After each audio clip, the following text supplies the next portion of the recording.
Drama না তো কি, কাল রাতে নিয়ে এলেন, আবার আজকে বিয়েতে অ্যাটেন্ড না করেই চলে যাচ্ছেন। আপনি যাচ্ছেন যান, আমাকে সাথে নিচ্ছেন কেন? সাগর কিছু বলল না, ভাবলেশীনভাবে তাকিয়ে রইল উষার পানে। উষা সাগরের এমন শীতল দৃষ্টি সইতে পারল না। কিছু তো আছে এই দৃষ্টিতে। উষা নিজেকে ব্যস্ত করে তুলতে চাইল, যেন সাগরের সামনে নিজেকে দুর্বল হয়ে পড়তে না হয়। তাই উষা চারদিকে নিজের ফোন খুঁজতে লাগলো। পেয়েও গেল সামন থেকে। হাতে ফোন নিয়ে কল লাগালো আরাফকে। সাগর চুপচাপ বসে উষার কর্মকাণ্ড দেখছে। একবার, দুইবার, তিনবারের পরেও যখন আরাফ কল রিসিভ করলো না, তখন উষার কানে ভেসে এলো শীতল কণ্ঠস্বর। কল রিসিভ করবে না? আরাফ হয়তো নাকে তেল দিয়ে ঘুমাচ্ছে। সারা রাত তোর বান্ধবীর সাথে ঘুরে ভোর 5টায় বাড়ি ফিরেছে, এখন ওঠার কথাও না। উষা সন্দিগ্ধ দৃষ্টিতে তাকালো সাগরের দিকে। তানহার সাথে ছিল? মানে আপনি বলতে চাচ্ছেন ভাইজান রাতে তানহার সাথে ঘুরেছে? যা শুনতে পেয়েছিস তাই।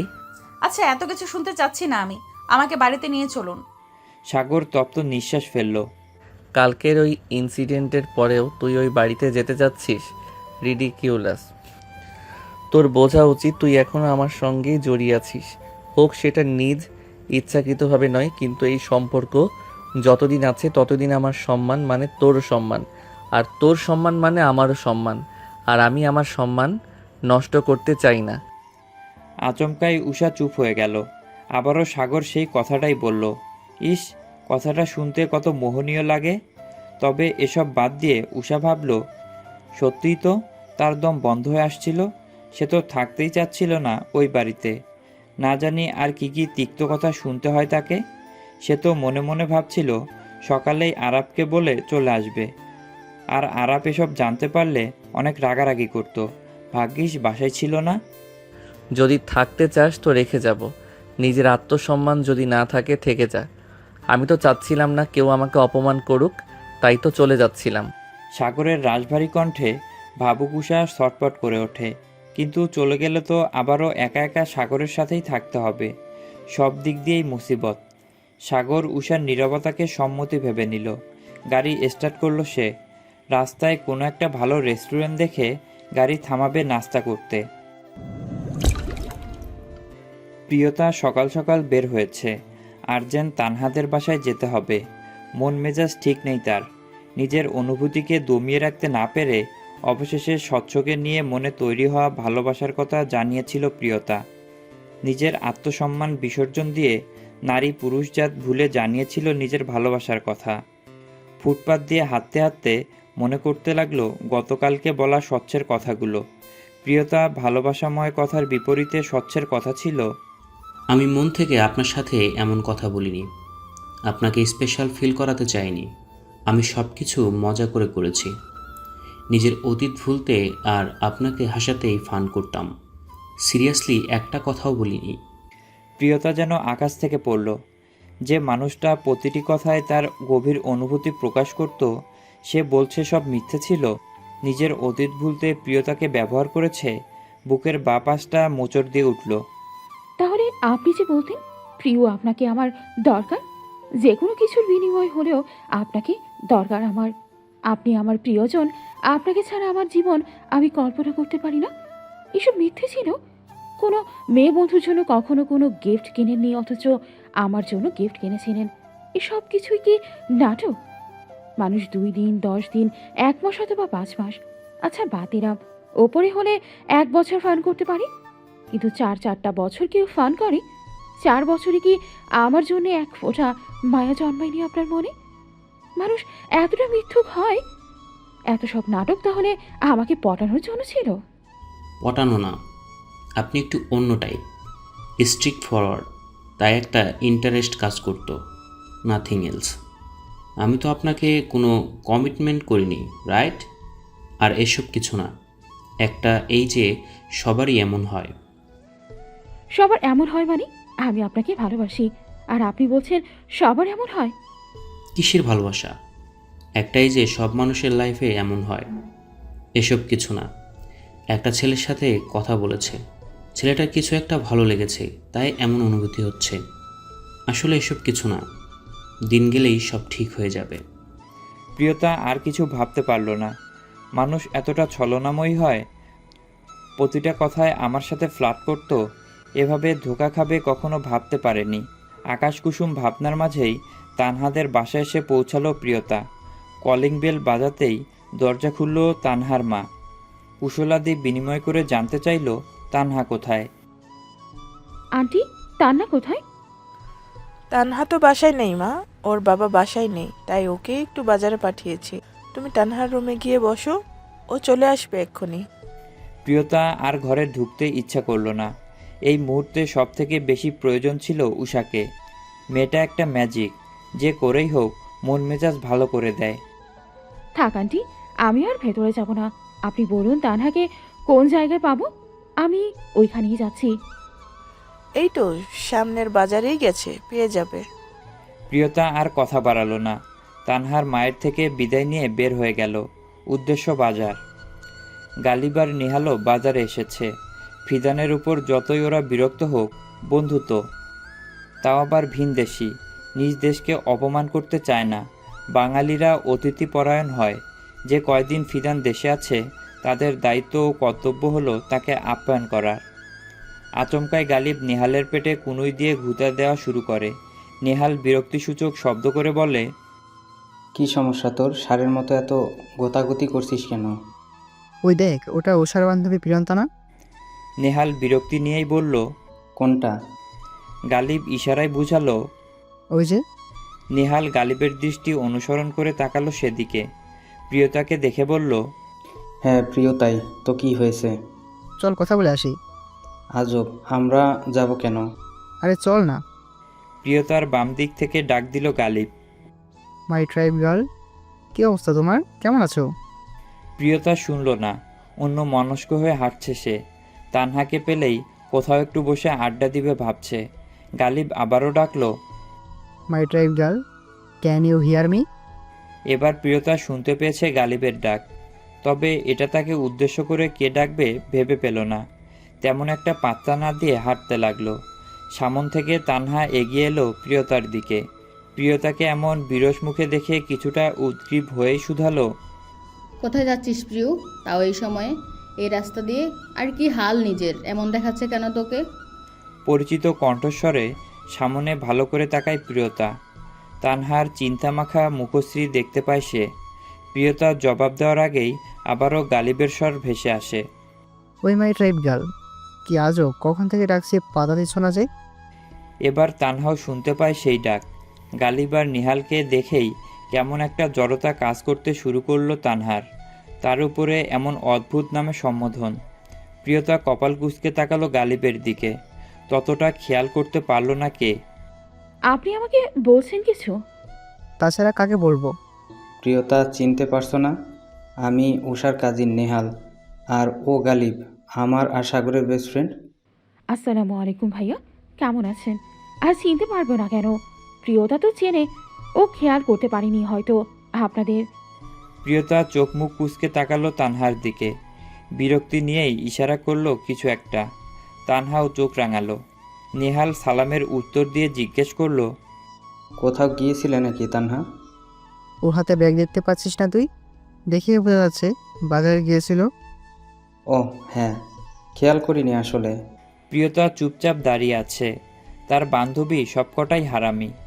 দেখলে কেমন শ্বশুরবাড়ির মানুষ পেয়ে চোখ রাঙাচ্ছে। গালিবের হাবভাবে প্রিয়তার মেজাজ তুঙ্গে। তার উপরে বারবার মাই টাইপ গাল বলে সম্বোধন। কোনো মানে হয় এসবের? মাই ট্রাইব গার্ল, তোমার কি অবস্থা বলি না তো? এবার যেন প্রিয়তার রাগটা তরতর করে বেড়ে গেল।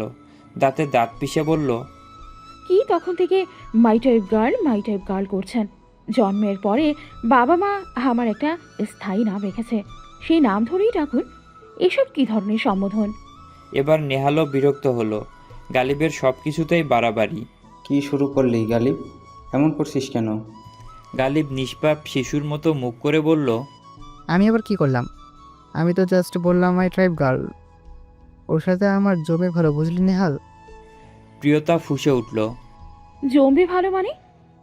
মানে তুমি পুরোটাই আমার মতো। কথাটা শেষ করেই প্রিয়তার মাথা থেকে পা পর্যন্ত আপদমস্তক দেখে বলল, না না, পুরোটা না, আমাদের মধ্যে অনেকটাই তফাৎ আছে, কিন্তু তবুও অনেক মিল, বুঝলে? আর জেন্ডার। গালিব কথা শেষ করার আগেই নেহাল শুকনো কাশি দেওয়া শুরু করলো। তার বন্ধু যে আরেকবার ফ্লার্ট শুরু করে দিয়েছে তা বেশ ভালো করেই বুঝতে পারছে সে। প্রিয়তা এবার তেতে উঠল। জেন্ডার কি বলছেন এসব? মাথা নষ্ট নাকি এর? তানহার তার বান্ধবী সম্পর্কে আইডিয়া আছে, মুখের ব্যালেন্স হারিয়ে কখন কি উল্টাপাল্টা বলে ফেলে। হাজার হোক হবু ভাসুরের বন্ধু, হবু ভাসুর মনে হতেই তানহার কেমন লজ্জা লাগতে শুরু করলো। কী সব ভাবছে সে।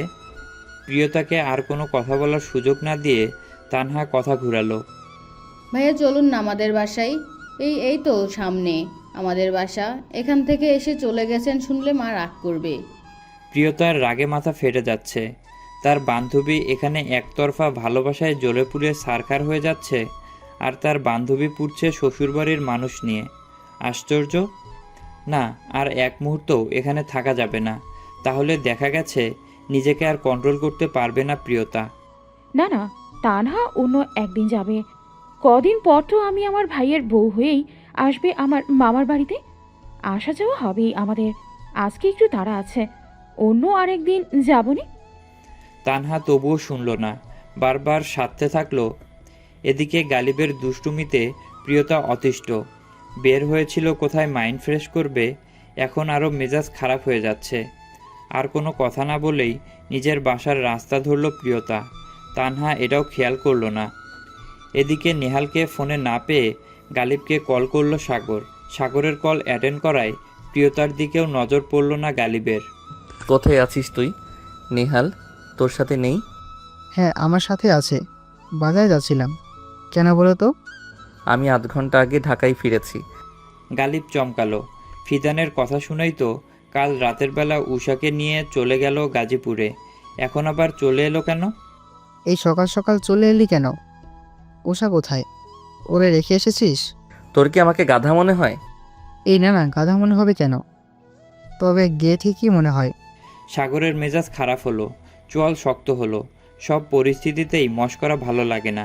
ফাইজলামো বাদ দিবি কবে? যেদিন নিজের পুরুষত্বের প্রমাণ দিয়ে চাচাটা সরাতে পারবি সেই দিন। সাগরের মেজাজ বিগড়ালো। সামনে থাকলে নিশ্চয়ই গালিবের গাল লাল করে ফেলতো। নিজের রাগটুকু গিলে ফেলার চেষ্টা করলো। নিজেকে দমানোর পর বলল, আমি উষাকে সঙ্গে নিয়েই ঢাকায় ফিরেছি। শুধু জেনে রাখ, আমাদের আসার খবরটা তুই আর নেহাল ছাড়া যেন অন্য কেউ না জানে। শকুনের নজর তীক্ষ্ণ।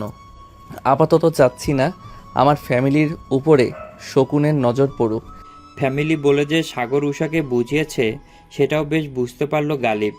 মুচকি হেসে নিজের অভদ্রতামি বাদ দিয়ে বলল, তা আবার চলে এলি কেন? মেয়েটাকে এভাবে জ্বালাচ্ছিস কেন তুই? সে অনেক কাহিনী পরে বলবো।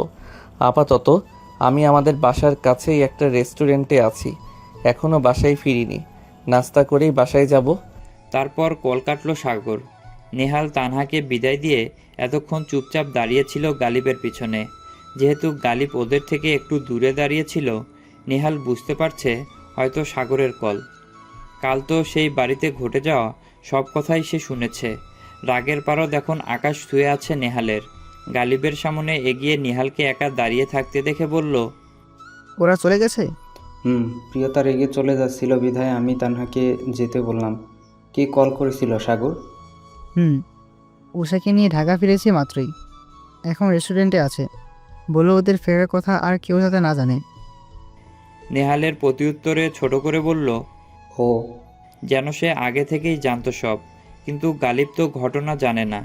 গালিব ভাবুক হয়ে বলল, কি এমন ঘটলো ওই বাড়িতে যে চলে আসলো ওরা? সাগর কিছু বলেনি তোকে?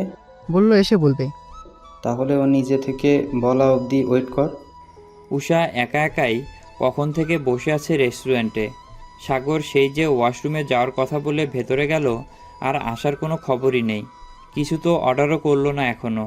সাগর কি খাবে বা খাবে না সেটাও বুঝতে পারল না উষা। আবার ঘাড় ঘুরিয়ে পিছনে ওয়াশরুমে যাওয়ার এদিকটায় চোখ বুলায়। 20-25 মিনিট তো হবেই। এদিকে পাশের টেবিলে বসে থাকা ছেলেটাও কেমন কুনজরে তাকাচ্ছে। গায়ে বোরকা নেই, ঘরে পরার প্লাজো আর গেঞ্জি, এসব পরে থাকার দরুন রাস্তায় আর গাড়ি থামায়নি সাগর। ভেবেছিল পরিচিত রেস্টুরেন্টেই ঢুকবে, বাসার কাছে এসে। তাই করলো, কিন্তু মানুষের নজর তো। উষার অস্বস্তি হচ্ছে। সাগর ভাই সাথে থাকলে হয়তো এভাবে তাকিয়ে থাকতো না ছেলেটা। নিশ্চয়ই বুঝে যেত উষার সাথে তার ব্যক্তিগত পুরুষ আছে। এবার উষার কান্না পাচ্ছে। কোনো পরপুরুষ তাকে এভাবে তাকিয়ে গিলে গিলে খাচ্ছে, ব্যাপারটা সে হজম করতে পারছে না। মনে মনে ভাবলো যাবে কি একবার ওয়াশরুমের দিকে।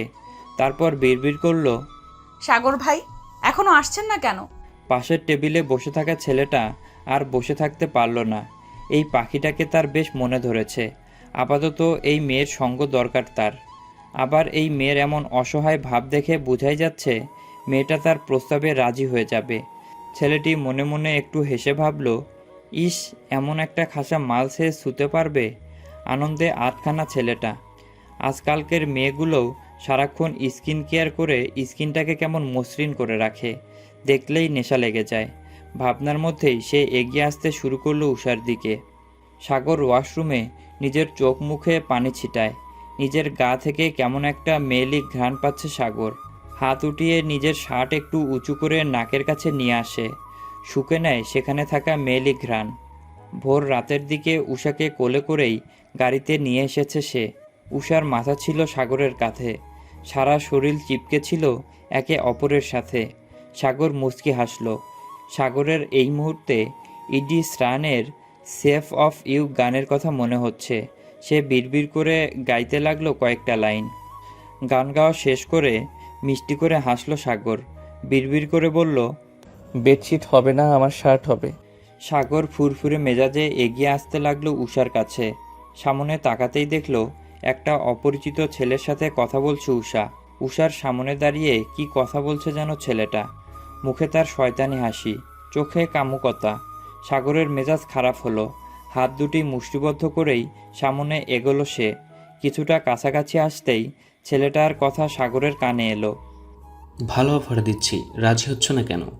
তোমাকে দেখেই বোঝা যাচ্ছে তুমি খুব অসহায়, বিপদে আছো, তাই তো সাহায্য করতে চাইছি।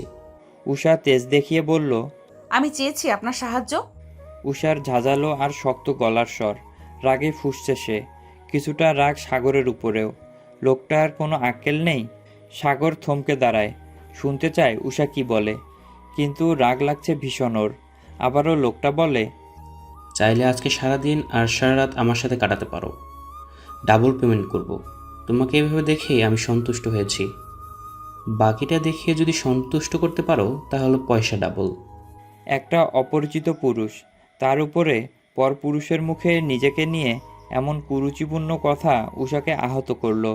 রাগে হিতাহিত জ্ঞান শূন্য হলো। নিজের প্রতি ঘৃণা জন্মেছে। সাগর আর দাঁড়িয়ে থাকতে পারল না। রাগে তার কপালের শিরাগুলো দৃশ্যমান হয়ে গেছে, মুখটা রক্তিম হয়ে গেছে মুহূর্তেই। সকাল বিধায় রেস্টুরেন্টেও তেমন মানুষের ভিড় নেই। চোখ মুখ শক্ত করে এগিয়ে এলো ছেলেটার দিকে। এই ছেলেকে আজকে সে কি করবে তা সে নিজেও জানে না। কাল রাত থেকে রাগে মাথা ফেটে যাচ্ছে তার, আবার এখন এই নাটক। উষা আর বসে থাকতে পারল না, হুট করেই দাঁড়িয়ে যায়। রাগে তার পুরো শরীর কাঁপছে। উষার মনে হচ্ছে এই মুহূর্তে সে অভিমুখে দাঁড়িয়ে থাকা ছেলেটাকে খুনও করে ফেলতে পারবে। অচেনা ছেলেটি অগ্নিরূপ ধারণ করা কোমল রমণীকে দেখে তীক্ষ্ণ নজরে। দেখতে ভয়ঙ্কর লাগছে তার নিজের কাছে। উষা ঠাস করে একটা থাপ্পড় বসায় ছেলেটার গালে। সাগর থাপ্পড়ের দৃশ্য দেখে দাঁড়িয়ে যায়। ঠিক উষার পেছনেই সে, আর এক কদম এগোলেই উষার পিঠের সাথে নিজের বুক গিয়ে ঠেকবে। থাপ্পড়টা দিয়েই উষা তেজি কণ্ঠে বলে, জানোয়ার, ঘরে মা বোন নেই? মেয়ে মানুষ দেখলেই শরীরে রক্ত গরম হয়ে যায়। তোর মতো রাস্তার কুত্তার দিকে কে নজর দিবে? আমি একজন বিবাহিত মেয়ে। ঘরে আমার তোর থেকেও হ্যান্ডসাম আর ভদ্র একটা স্বামী আছে। দুনিয়ার সব পুরুষের থেকেও বেস্ট সে। তোর মতো নর্দমার কীটদের দিকে আমি ফিরেও তাকাই না। ছেলেটি গালে হাত দিয়ে রক্তচক্ষু নিয়ে তাকিয়ে থাকে উষার দিকে, যেন কাঁচা চিবিয়ে খাবে। সাগর উষার উত্তরে সন্তুষ্ট। ও ভেবেছিল তার চাচির কিছু কিছু স্বভাব হয়তো উষার মধ্যে থাকবে, কিন্তু না, তাকে ভুল প্রমাণ করে দিয়ে কি অবলীলায় বলে দিল, আমি একজন বিবাহিত মেয়ে। ঘরে আমার তোর থেকেও হ্যান্ডসাম আর ভদ্র একটা স্বামী আছে। দুনিয়ার সব পুরুষের থেকেও বেটার সে। উষার বলা বাক্য সাগরের হৃদয় ছুঁয়েছে, মনে ধরেছে। সাগর বেশ রুক্ষ আর গম্ভীর স্বরে বলে, কি সমস্যা? কি হচ্ছে এখানে? পরিচিত কণ্ঠস্বর কর্ণকুহর হতেই উষা পেছন ফিরে চায়। সাগরের অগ্নিরূপ দেখে সে। উষার সাথে সাথে সেই ছেলেটিও তাকায় সাগরের দিকে। উষা যতই সাহস দেখিয়ে থাপ্পড় দিক না কেন, ভিতরে ভিতরে ঠিকই ভয় পাচ্ছিল। প্রিয় মানুষটিকে দেখে নিজেকে ঠিক আর ধরে রাখতে পারল না। কাঁপতে থাকা শরীর নিয়েই ঝাঁপিয়ে পড়ল সাগরের বুকে। বিয়ের পরে এই প্রথম স্বেচ্ছায় উষা সাগরের সান্নিধ্যে এসেছে। সাগরও উষার পিঠে হাত রাখল। পরপর উষাকে সরিয়ে এগিয়ে গেল ছেলেটার দিকে। এতক্ষণে আশেপাশে মানুষের ভিড় জমে গেছে। রেস্টুরেন্টের মালিক উষাদের পরিচিত, কিন্তু তিনি এখন নেই। ম্যানেজার আছেন, ম্যানেজারও চিনে তাদের। ম্যানেজার সহ বাকি স্টাফরাও এলো সেখানে। সাগর সেসবের তোয়াক্কা করল না। অপরিচিত ছেলেটাকে কিছু বলার আগেই সাগর এলোপাথারি মারতে শুরু করলো তাকে। ছেলেটাও বসে নেই, সেও আত্মরক্ষার জন্য লড়াই করতে লাগলো। উষার খারাপ লাগছে এভাবে ধস্তাধস্তি দেখে। এক ফাঁকে সেই ছেলেটি একটা গ্লাস ভেঙে সেটা দিয়ে আঘাত করে বসে সাগরের হাতে। আঘাত লাগার দরুন সাগরের হাত আলগা হয়ে যায়। সেই ফাঁকে সেখান থেকে পালিয়ে যায় ছেলেটি। ম্যানেজার সহ সবাই দুজনকে ছাড়ানোর চেষ্টা করছিল। সাগরের আঘাত লাগায় সবাই ওকে নিয়ে পড়ে গেল। এদিকে সাগরের হাতের রক্ত দেখে আর এসব মারামারি দেখে উষা আর ঠিক থাকতে পারল না। মাথা ঘুরে পড়ে গেল সেখানেই। একজন স্টাফ গেল উষাকে তুলতে। সাগর সেটা দেখে নিজের আঘাতপ্রাপ্ত স্থানে হাত চেপে ধরে উঠে দাঁড়ায়। ছেলেটিকে শাসানোর মতো করে চোখ পাকায়। রক্তচক্ষু নিয়ে শক্ত কণ্ঠে বলে, ডোন্ট ট্রাই টু টাচ হার। সাগরের অমন শক্ত কণ্ঠে স্টাফ সেখানেই দাঁড়িয়ে যায়। ম্যানেজার বিচলিত হয়ে বলে, স্যার, আপনার হাত অনেকটাই কেটে গেছে, ইনফেকশন হতে পারে। ম্যাডামকে সহ আপনাকে ডাক্তারের কাছে নিয়ে যেতে হবে। সাগর উত্তর দিল না। রক্তমাখা হাত দিয়েই আবারও কোলে তুলে নিল উষাকে। স্যার, আপনার হাতে ব্যথা, কাজ ভেতরে চলে গেলে প্রবলেম হবে। সাগর শুধু গম্ভীর স্বরে বলল, আই ক্যান হ্যান্ডেল ইট। পরপর বেরিয়ে গেল রেস্টুরেন্ট থেকে। ওই বাসটাকে তো সে পরে দেখে নিবে। এখান থেকে বাসা বেশি দূরে নয়, ড্রাইভ করেই যেতে পারবে সে। 5 থেকে 10 মিনিট লাগবে। রৌদ্রোজ্জ্বল দিন, চারদিকে মানুষের কোলাহল। বরযাত্রীরা সকালে যে যার মতো তৈরি হতে ব্যস্ত। এত বেলা হয়ে যাওয়ার পরেও যখন সাগর আর উষা নিচে নামেনি, লিপি বেগম মনে কেমন একটা খটকা লাগলো। সকালেই ডেকে যেত, কিন্তু ছেলে আর ছেলের বউ একসাথে আছে ভেবে সংকোচে আর আসেনি। এবার বিষয়টা বাড়াবাড়ি হয়ে যাচ্ছে। লিপি বেগম এবার চললেন ছেলে আর ছেলের বউকে ডাকতে। কয়েকটা সিঁড়ি পেরোতেই প্রতিমধ্যে দেখা হয় সাদাফের সাথে। কোথায় যাচ্ছ বড় আম্মু? সাদাবকে দেখে যেন মেঘ না চাইতেও জল পেয়ে গেলেন। যাক, এবার সাদাব গিয়েই না হয় তাদের ডেকে আনবে। হ্যাঁ রে, যাচ্ছিলাম উষা আর সাগরকে ডাকতে। এত বেলা হয়ে গেল এখনো উঠলো না। ওরা নাই, ভাইয়া তো ভোর রাতে চলে গেছে বড় আম্মু, উষাকে সঙ্গে নিয়ে গেছে। সাদাফের ভাবলেশীনভাবে উত্তর দেওয়ায় লিপি বেগম অবাক হলেন। ভোর রাতেই চলে গেছে মানে? এলোই তো মধ্যরাতে, আবার চলে গেল কেন? তাও কাউকে কিছু না বলে? কি বলছিস চলে গেছে মানে? কেন? কাউকে তো কিছু বলেনি, আমাকেও তো বললো না। তোমার ছেলেকে তুমি চেনো না? নিজের বউকে এভাবে অপমান করছে, আর সে কি থাকবে এখানে? উষাকেও নিয়ে গেছে? বলেই সাদাফার দাঁড়ালো না। এখনও অনেক কাজ বাকি। ভোর রাতে সবার আড়ালে বাড়ি থেকে বের হতে সাগর উষাকে সাদাফি সাহায্য করেছে। তার মন মেজাজ এমনিতেই ঠিক নেই, মাঝে মধ্যেই কাউকে মেরে ফেলতে ইচ্ছে করছে তার। লিপি বেগম অবশ্য খুশি হলেন, তাদের নিজেদেরও এখানে থাকতে ইচ্ছে করছে না। বাড়ির সকলেই চান সাগর যেন উষাকে মেনে নেয়। এমন না যে উষার জন্য ছেলে খুঁজে পাওয়া যাবে না, কিন্তু একটা সম্পর্ক যেহেতু গড়ে উঠেছে সেটা ভাঙতে চাচ্ছে না কেউই। তাও আবার নিজেদের মধ্যে বিয়েটা হয়েছে। উষারও সাগরের প্রতি দুর্বলতা আছে। আর উষার মতো একটা মেয়েকে কেউ অপছন্দ করতে পারবে নাকি? এমনিতেই মেয়েটার মায়ের জন্য নিজেকে অপমানিত হতে হয়, তারপরে যদি আবার স্বামী সংসার হারা হয়, এই সমাজে উষার মাথা উঁচু করে বাঁচাই দায় হয়ে যাবে। লিপি বেগম নিচে আসতেই মারিয়া জামানের ভাবি জিজ্ঞেস করলেন, আপা, সাগরে ওঠেনি? লিপি বেগম কাচুমাচু করতে লাগলেন। কিছু একটা ভেবে বললেন, হ্যাঁ ভাবি, ওরা ঢাকায় চলে গেছে সকাল সকাল। অফিসে কি একটা জরুরি কাজ পড়েছে, যেতেই হবে। একা গেলে খাওয়া দাওয়ারও অসুবিধা, তাই উষাকেও সঙ্গে পাঠিয়েছি। সাদাপ আর রাধীব একটু দূরেই দাঁড়ানো ছিল। বড় আম্মুর কথায় দুজনেই আর চোখে তাকালো লিপি বেগমের দিকে। জাহানারা বেগম ব্যথিত হলেন। তিনি খুব ভালোভাবে বুঝতে পেরেছে নিজের মায়ের করা অপমানের জন্যেই ওরা কারো সাথে কোনো দেখা না করেই চলে গেছে। মেয়েটার কাছে ক্ষমাও চাইতে পারেননি, তার আগেই চলে গেল। জাহানারা বেগম অসহায় মুখ করে বললেন, আমাকে আর আমার মাকে মাফ করেন আপা। আমার মা বুঝতে পারেনি, ওরা এ কারণেই চলে গেছে আপা। বিশ্বাস করেন আপা, আমি মেয়েটাকে কখনো পরের মেয়ের চোখে দেখিনি। এসব কি বলছেন ভাবি? বয়স্ক মানুষ বোঝেনি। মাপছি আমাদেরকে লজ্জায় ফেলবেন না। সাগরের আর্জেন্ট অফিসে দরকার ছিল, তাই চলে গেছে। ভাবি, আপনাকে ফয়জান ডাকছে, জলদি যেতে বলেছে। নাবিল ভুঁইয়া এসে তাড়া দিলেন লিপি বেগমকে। তিনিও জাহানারা বেগমের থেকে বিদায় নিয়েই চলে গেলেন। বেলা সবে 11টা পেরিয়েছে। আরিশা শাওনের সাথে আড্ডায় মশগুল। ছেলেদের সাথে তেমন মেলামেশা হয় না তার, তবে আরাফের এই কাজিনকে বেশ মনে ধরেছে আরিশার। যেমন ভদ্র সভ্য, তেমনই তার ব্যক্তিত্ব। শ্যামবর্ণের পুরুষের চালচলন আরিশাকে মুগ্ধ করেছে।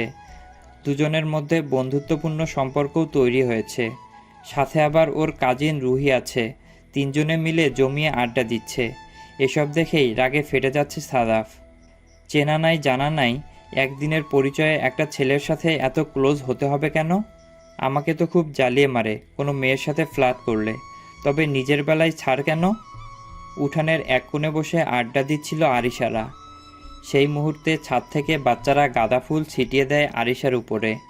রুহি আর শাহন অন্য পাশে বসার কারণে ওদের গায়ে না পড়লেও আরিশার গায়ে পড়েছে। ইস আরুষা, তোমার চুল তো একদম ফুলে পরিপূর্ণ হয়ে গেছে, দেখতে খুব কিউট লাগছে। কি বলছো রুহি আপু, চুলে কি বেশি ফুল পড়েছে? হ্যাঁ। এ মা, আমাকে একটু সাহায্য করো না, আমার চুল খুব সেনসিটিভ, চট লেগে যাবে, পরে চুল ছিঁড়ে যাবে অনেকগুলো। সেই মুহূর্তে রুহির ডাক পড়ে। রুহি আর সেখানে থাকে না, চলে যায় নিজের মায়ের কাছে। আরিশার অসহায় ভাব দেখে শাওন বলে, তুমি চাইলে আমি হেল্প করতে পারি আরিশা। আরিশা যেন এটাই চাচ্ছিল। সৌজন্যমূলক হাসি দিয়ে বলল, তুমি হেল্প করতে চাও? বেশ করো তাহলে, তবে পারবে তো? শাওন হেসে বলে, I will try my best Arisha, যদি ভুল হয় তাহলে তুমি শিখিয়ে দিও। আরিশাও মুচকি হেসে মাথা নাড়ায়। শাওনের এই কোমল দিকটাই তার খুব ভালো লেগেছে। দূর থেকে সবটাই দেখছিল সাদাফ, আর রাগে ফুঁসছিল। যেই শাওন আরিশার চুলে হাত দিল, নিজেকে আর নিয়ন্ত্রণ করতে পারল না সাদাফ। হয়তো নিয়ন্ত্রণ করার চেষ্টাও করল না সে। সাদাফ হন্তদন্ত হয়ে ছুট লাগায় আরিশার দিকে। শাওনের হাতটা খপ করে ধরে ফেলে মুহূর্তেই। হাতে বাধা পড়ায় কিছুটা অবাক হয় শাওন। পাশ ফিরে তাকাতেই দেখে সাদাফকে। সাদাফকে দেখে শাওন আর আরিশা দুজনেই অবাক হয়। তোমার কাজিন সাফাত না, তোমার বেস্টমেট যে? আরিশা মুচকি হেসে বলে। সাদাফের ফর্সা মুখটা রক্তিম হয়ে আসে। তুমি করে কথা বলা হচ্ছে? দাঁড়া বেটা, দেখাচ্ছি মজা। সাদাফের চোখে মুখে রাগের আভাসটা স্পষ্ট, আর তার আচরণেও শাওনের কিছুটা সন্দেহ হয়। কি হয়েছে ছোট ভাই, তুমি ঠিক আছো? তোমাকে দেখে তো ঠিক লাগছে না। এই কথাটা যেন সাদাফের রাগে ঘি ঢালার মতো কাজ করলো। সে শাওনকে পাশ কাটিয়ে আরিশার দিকে একটু ঝুঁকে আরিশার হাতটা খপ করে ধরে ফেলে। পরপর এক ঝটকায় টান দিয়ে দাঁড় করায়। সাদাফের আচরণে আরিশা হকচুকে ওঠে। কি হচ্ছে বুঝতে পারছে না সে। সাদাফ আরিশার হাতটা নিজের হাতে পুরে শাওনের দিকে ফিরে তারপর চিবিয়ে চিবিয়ে বলে, if you don't mind, you want privacy please. সাদাফের এমন রাজবাড়ী স্বরে কথা বলায় শাওন অপমানিত বোধ করে, সাথে কিছুটা বিচলিতও হয়। শাওন বসা থেকে দাঁড়িয়ে যায়। আরিশার মুখের দিকে কয়েক সেকেন্ড তাকিয়ে থেকে বলে, শিওর। বলেই শাওন চলে যায়। আরিশা পিছু ডাকতে চেয়েও ডাকেনি সাদাবকে দেখে। সাদাব অগ্নিদৃষ্টি নিয়ে তাকিয়ে আছে আরিশার দিকে। আরিশা তার থেকেও রাগী দৃষ্টিতে তাকিয়ে আছে সাদাফের দিকে। তেজি কণ্ঠে জানতে চায়, কি সমস্যা তোর? তুই ওর সামনে এমন বিহেভ করলি কেন? কি ভাববে ও? আর হাত ধরে রেখেছিস কেন? হাত ছাড়। বলেই সাদাফের মুঠোয় বন্দি থাকা নিজের হাতটাকে ছাড়াতে লেগে পড়ে আরিশা। সাদাফ ভ্রুজোড়া কুঞ্চিত করে ফেলে। আশেপাশে তাকিয়ে দেখে অনেক মানুষ আছে। সাদাফ আরিশাকে নিজের গায়ের সর্বশক্তি দিয়ে টানতে থাকে আর হিসিয়ে বলে,